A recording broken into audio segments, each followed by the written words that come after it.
नमस्कार। केंद्रीय मंत्रिमंडल के मेरे सहयोगी, गोवा के मुख्यमंत्री, अन्य मंत्रीगण, एम्बेसडर्स, सीईओज, सम्मानित अतिथिगण, अन्य सभी महानुभाव, देवी और सज्जनों, एनर्जी वीक के इस नए एडिशन में गोवा में दुनिया के करीब 125 देशों के प्रतिनिधि जुटे हैं। आप एक एनर्जी सिक्योर और सस्टेनेबल फ्यूचर पर चर्चा करने भारत आए हैं। मैं आप सभी का स्वागत करता हूं, अभिनंदन करता हूं।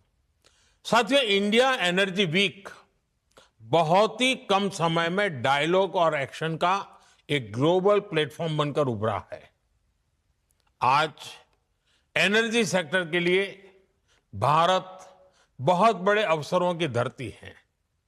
भारत दुनिया की फास्टेस्ट ग्रोइंग मेजर इकोनॉमी है, यानी हमारे यहां एनर्जी प्रोडक्ट्स की डिमांड लगातार बढ़ रही है। इसके अलावा भारत दुनिया की डिमांड पूरी करने के लिए भी बेहतरीन अवसर उपलब्ध करता है। आज हम दुनिया में पेट्रोलियम प्रोडक्ट्स के टॉप 5 एक्सपोर्टर्स में से एक हैं।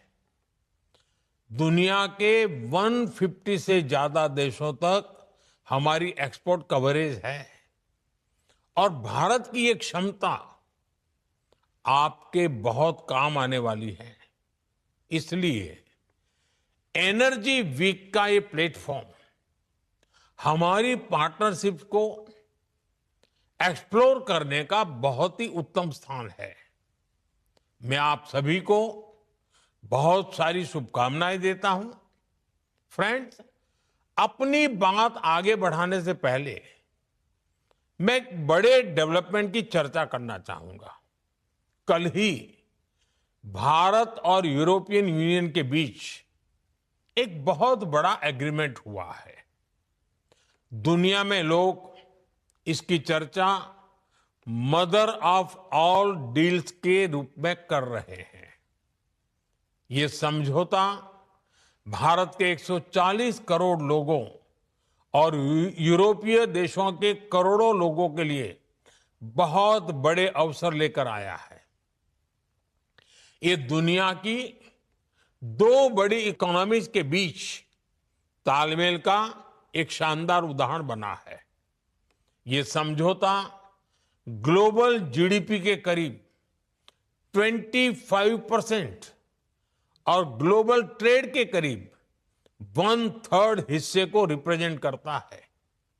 ये समझौता ट्रेड के साथ साथ डेमोक्रेसी और रूल ऑफ लॉ के प्रति हमारे शेयर्ड कमिटमेंट को भी सशक्त करता है। साथियों, ईयू के साथ हुआ ये फ्री ट्रेड एग्रीमेंट ब्रिटेन और एप्टा समझौतों को भी कॉम्प्लीमेंट करेगा। इससे ट्रेड और ग्लोबल सप्लाई चेन दोनों को मजबूती मिलेगी। मैं भारत के नौजवानों को, सभी देशवासियों को इसके लिए बहुत बहुत बधाई देता हूं। मैं textile, James and jewellery, leather and shoes ऐसे हर सेक्टर से जुड़े साथियों को भी बधाई देता हूं। ये समझौता आपके लिए बहुत सहायक सिद्ध होगा। साथियों, इस ट्रेड डील से भारत में मैन्युफैक्चरिंग को तो बल मिलेगा ही, साथ ही सर्विसेज से जुड़े सेक्टर का भी और अधिक विस्तार होगा। ये फ्री ट्रेड एग्रीमेंट दुनिया के हर बिजनेस, हर इन्वेस्टर के लिए भारत पर कॉन्फिडेंस को और मजबूत करेगा। साथियों, भारत आज हर सेक्टर में ग्लोबल पार्टनरशिप पर बहुत अधिक काम कर रहा है। मैं अगर एनर्जी सेक्टर की ही चर्चा करूं तो यहां एनर्जी वैल्यू चेन से जुड़े हुए अलग अलग क्षेत्रों में निवेश की बहुत संभावनाएं हैं। आप एक्सप्लोरेशन का ही क्षेत्र ले लीजिए। भारत ने अपने एक्सप्लोरेशन सेक्टर को काफी ओपन कर दिया है। आपको हमारे डीप सी एक्सप्लोरेशन से जुड़े समुद्र मंथन मिशन की भी जानकारी है। हम इस दशक के अंत तक अपने ऑयल एंड गैस सेक्टर में इन्वेस्टमेंट को $100 बिलियन तक ले जाने का प्रयास कर रहे हैं। हमारा लक्ष्य एक्सप्लोरेशन के दायरे को भी 1 मिलियन स्क्वायर किलोमीटर तक विस्तार करने का है।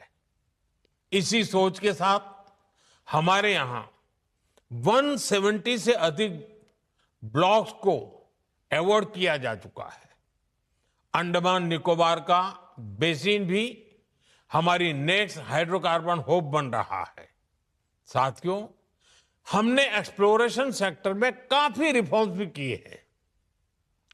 नो गो एरिया बहुत कम कर दिया गया है। इंडिया एनर्जी वीक के पिछले एडिशंस में आपको भी जो भी सुझाव थे, आपने जो कुछ भी कहा, उनके अनुसार हमने अपने एक्ट्स और रूल्स में भी बदलाव किए हैं। यदि आप एक्सप्लोरेशन सेक्टर में इन्वेस्ट करते हैं तो आपकी कंपनी की प्रॉफिटेबिलिटी बढ़ना तय है।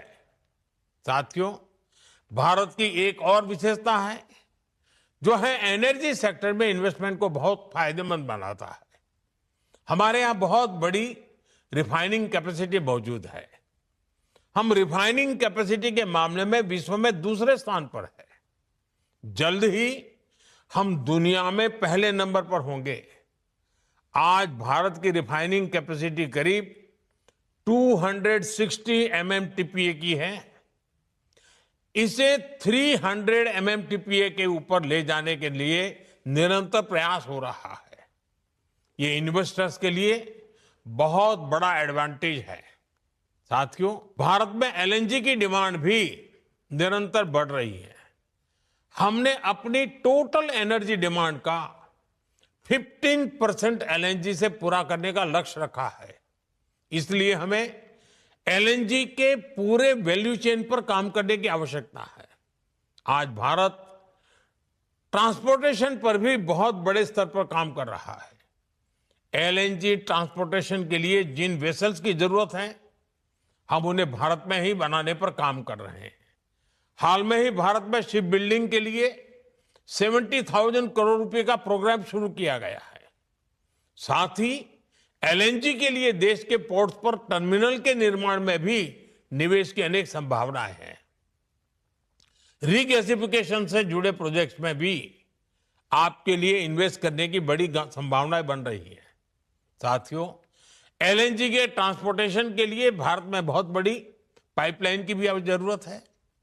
बीते सालों में इस पर हमने बहुत निवेश किया है, लेकिन अभी भी बहुत बड़े पैमाने पर इन्वेस्टमेंट के लिए संभावनाएं हैं। आज भारत के कई शहरों में सिटी गैस डिस्ट्रीब्यूशन का नेटवर्क पहुंच चुका है और हम तेजी से अन्य शहरों में भी इससे जोड़ रहे हैं। सिटी गैस डिस्ट्रीब्यूशन भी आपके निवेश के लिए बहुत ही आकर्षक क्षेत्र है। साथियों, भारत की इतनी बड़ी जनसंख्या है, हमारी इकोनॉमी लगातार बढ़ रही है। ऐसे भारत में पेट्रोकेमिकल प्रोडक्ट्स की डिमांड भी लगातार बढ़ने वाली है। इसलिए हमें बहुत बड़े एनर्जी इंफ्रास्ट्रक्चर की आवश्यकता होगी और इसमें भी आपका इन्वेस्टमेंट आपको बहुत ग्रोथ देगा।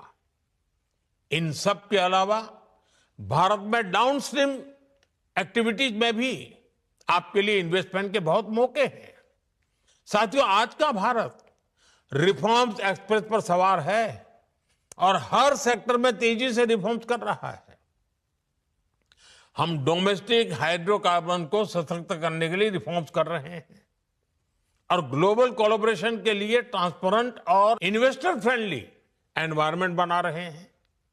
भारत अब एनर्जी सिक्योरिटी से आगे बढ़कर एनर्जी इंडिपेंडेंस के मिशन पर काम कर रहा है। भारत एक ऐसा एनर्जी सेक्टर इकोसिस्टम डेवलप कर रहा है जो भारत की लोकल डिमांड को पूरा कर सके और एफोर्डेबल रिफाइनिंग और ट्रांसपोर्टेशन सॉल्यूशन से दुनिया के लिए एक्सपोर्ट भी बहुत ही कॉम्पिटिटिव हो। साथियों, हमारा एनर्जी सेक्टर हमारी एस्पिरेशंस के केंद्र में है। इसमें $500 बिलियन की इन्वेस्टमेंट अपॉर्चुनिटीज है। इसलिए मेरा आह्वान है, make in India, innovate in India, scale with India, invest in India. इसी आग्रह के साथ मैं आप सभी को इंडिया एनर्जी वीक की अनेक अनेक शुभकामनाएं देता हूं। बहुत बहुत धन्यवाद।